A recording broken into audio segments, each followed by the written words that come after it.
হ্যাঁ,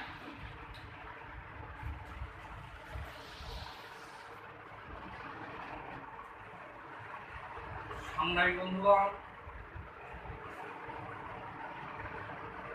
দেশে এখন যে পরিমাণ খুন, ধর্ষণ, অপহরণ আছে বা ছিল, এর সাথে নতুন মাত্রা যুক্ত হয়েছে।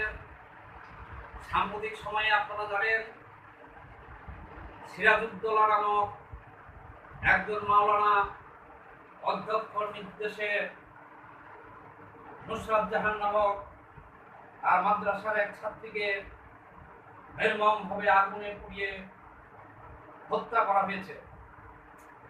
আমরা পুরা দেশবাসীর সাথে বাংলাদেশের কমিউনিস্ট পার্টি মার্ক্সবাদীও এর তীব্র নিন্দা জানাই এবং সমালোচনা করি। সরকারকে ভেবে দেখতে হবে যে কিভাবে প্রকাশ্য দিবালোকে একটা মাদ্রাসার হাজার হাজার মানুষের সামনে দিনের বেলায় যে কমান্ডো স্টাইলে একটা মেয়েকে পুড়িয়ে হত্যা করতে পেরেছে। এখন আমাদের ভেবে দেখতে হবে যে এই সমস্ত মাদ্রাসায় কি আইএসএস এর লোক প্রশিক্ষিত হয়, এখানে কি জঙ্গি তৈরি হয়, তারা প্রশিক্ষিত কি না, এটাও সরকারের গোয়েন্দা বিভাগের ভেবে দেখা উচিত।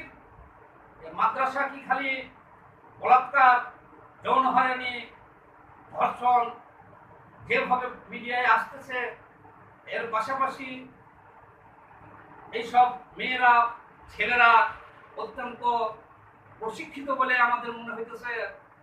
আমরা অনুরোধ করব গোয়েন্দা বিভাগকে, সরকারকে, যে এই সমস্ত মাদ্রাসার কার্যক্রম মনিটরিং করা হোক। পরিশেষে আমরা জোর দাবি জানাই যে এই বর্বরচিত হত্যাকাণ্ডের সাথে জড়িত গডফাদার সহ সকলের স্পেশাল ট্রাইব্যুনালে বিচার করা হোক। সবাইকে ধন্যবাদ।